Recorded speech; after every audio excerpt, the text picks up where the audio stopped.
Alright, so I don't know if you ever watched Shutters the movie, and one time Biggs said in the movie, which was played by Kimani Marley, said in the movie, police, pastor, politician, them three P there, me not trust none of them rude boy.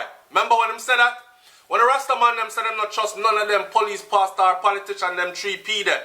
Them probably did have something right going right there. Welcome to SouFLoTV again, everybody. It's your host with the most, and today, this thing right here I have to talk about, because them a draw with the woman, them a Jamaica, and I rape them off and I kill them off and treating them as if they are not worth anything at all.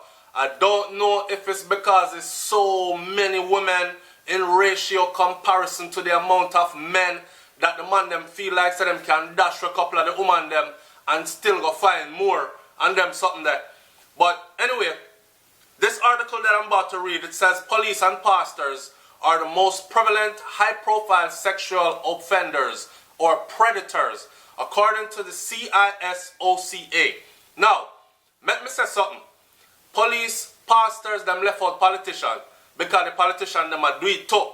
When me watch the a little thing will come out of Jamaica the other day where the gully queen them and the man them were dressed up at night time like woman and go do them sexual favors on the side of the road and make them little money around a back road. Them we tell you, say, a lot of their clients are high profile individuals with them wife and family, children and all these things will live up on the hill. Them drive come down in a them nice car, them pick up the little body youth them go do them sexual favors with them, and some of them have their regulars and some of them have their favorites. Okay? So we're talking about police, pastors and politicians, because when time them man they come to do their sexual favors with these underprivileged young individuals, them not take ID check, and enough of them youth there are some runway youth that is under no parental guidance and them something there and a certain kind of lifestyle, take them up. You know what I'm saying? So these rich, wealthy men in high society positions, police, pastors and politicians, they're not checking for ID when a trick I go turn a favor in our car for a couple dollars. You understand? So me think them left out politicians. So the headline should read, pastors, police and politicians are the most prevalent high-profile sexual predators in Jamaica. Now, as it reads, head of the Center for Investigation of Sexual Offences and Child Abuse is called the CISOCA, in case you were wondering where did he get that word from. Superintendent Enid Ross Stewart says that the majority of alleged high-profile perpetrator, notice she used the alleged, because one time somebody come in and say, yo, I've been raped, them don't say, okay, you were definitely raped. Them say it was alleged, because they have no concrete proof other than what someone is telling them. This works both ways on the law, because it prevents one person from going to the law and saying, yo, Marcus raped me. And them just go call out Marcus and handcuff him up, and next thing him do a trial and him in a prison for rape, when nothing no go so, the person was just being vindictive. But at the same time, a lot of the times in Jamaica, as we know, a lot of people are being raped and them not talk about it, they're not confessing, they're not telling anybody, and those that actually do fall under the alleged. And a lot of the times it seems also that the victim has to prove that they were backwards. Anyway, let me read this first before we go talk about all that. So, Superintendent Enid Stewart says that the majority of the alleged high-profile perpetrators of sexual offenses against underage persons are pastors and policemen in Jamaica. And I said, SouFLoTV said, add politicians to the list too. Pastors, police and politicians, right? She made the revelation this afternoon while making a presentation to a parliamentary committee that's reviewing Jamaica's sex laws. Ross Stewart did not provide data on the number of policemen and pastors who've been accused or later found guilty of carnal abuse in recent years. So she, being in her position, her line of work, she knows that majority of the allegedly accused assaulters, predators, are in these positions, these roles in society, pastor, police, politician. But while she was talking to Parliament about this, while they were reviewing Jamaica's sex laws, she did not give a number and say something like 90% of the cases that come before me are either pastor, police, or politician. She never give any ratio, right? She never give a number. She never give a percentage of. Her disclosure comes as public spotlight remains on the church community following the recent arrest and charge of 3 pastors from the Moravian Church in Jamaica for alleged sex offenses. Meanwhile, the CISOCA head said for last year, her office received, watch it, her office received 1,094 reports of alleged sexual intercourse involving underage persons and adults. 1,094. Come on, frig off a little bit of them start. Anyway, of that number, 664 of those reports came from out of Kingston. So, I don't know, I guess Kingston used to be like the murder capital of Jamaica, and then it switched to go on Mobile, and then now you have Kingston being what, the rape capital of Jamaica now. I saw the thing go. That's where we at now, Jamaica. Alright. However, Ross Stewart lamented that, remember I know my numbers these, I'm giving you these numbers. This is straight out of the Jamaica Gleaner from a credible source, this individual here. Her disclosure comes as public spotlight remains on the church community following the recent arrest and charge of 3 pastors from the Moravian Church in Jamaica for alleged sexual offenses. This is what gets me, and this is why I said that the burden of proof always lies on the victim, which in some ways, when you are demanding that a 13, 14-year-old who come to tell us so-and-so just rape them, when you are demanding that they bring about a certain level of proof then, without actually assisting them to do so, can be very damaging, it can be very frightening, it can lead to these underage individuals being assaulted and figuring, well, shit, nothing is going to be done about it anyway, so I might as well just stay quiet and go and take it till me get old enough to move up out of that situation here or something else, right? So, however, Ross Stewart lamented that the conviction rate is among the lowest compared with other categories of sex offenses.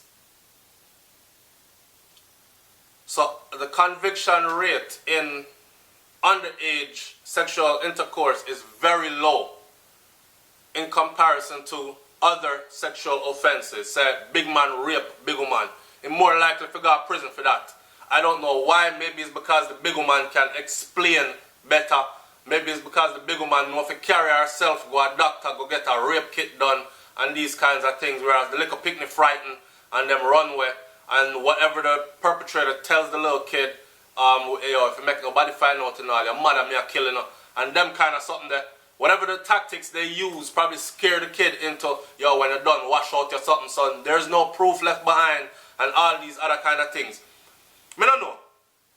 However, she also said that there's a lack of supporting mechanisms and coordination between government agencies to respond to these types of situations. Here we go again. Underreporting and family members being complicit in the abuses were also noted as hindrances. So, I could talk a little bit about that. I could talk about how they still say alleged, even though, remember the pastor, when the pastor got accused, first when he was caught in the car, in the act, by police officers, he was brought in. And then he was released on bail, even though he was caught in the act, in a car, in a secluded area with an underage little girl, right? Him still get bail. Something prompted those police officers to have to arrest him and take him in. It was that brawling. It was that brawling. It was that much out there. But him still get bail. You see how Jamaica thing frig up. And now after getting bail, I am supposing that he was re-arrested because a video came out. And the whole time he was on bail, he was professing his innocence. And then the video come out and him disappear from public eye. But we see him in the video. 2 video. I ride off the little girl picnic. Right? But even though the video is out, they still report it as allegedly. Why? There's video proof there. It's not allegedly anymore. I saw it go. Now, underreporting and family members being complicit in these abuses were also noted as hindrances. And I just explained to you that some of the things that cause underreporting is the proper agencies are not put in place to deal effectively with these things when they are reported. So the victims often end up seeing the victimizers again in the same neighborhood. If rapists rape off one little girl, there is no, like in America, once you become a sex offender, you're pretty much now public property in America because your face plastered at a sex offender's site, and I can go online and I can look up. All I have to Google in America, which part me live here, all I have to Google is sex offenders living in my area. And boop, boop, boop, all the friggin' addresses, because they are all registered. All the addresses will come up. And I will know right away if 2-3 houses down from me, one rapist dead lived there, had been convicted of rape, did some time in prison and came home. He lives in my neighborhood. I will know that, right? Furthermore, them can't live within a certain distance of a school. They cannot live within certain distances of playgrounds and these kinds of things. In Jamaica, they don't have anything like this in place. So, for instance, if a little 6-year-old girl, 7-year-old girl say, yo, Marcus raped me, and they are able to prove it, and Marcus get 10 years in prison, when that little girl they reach 17, Marcus go to 10 years in prison, him come out, guess where he goes back to living? Right next to the little girl which part he was living before. Now she has to face this man face to face, eye to eye.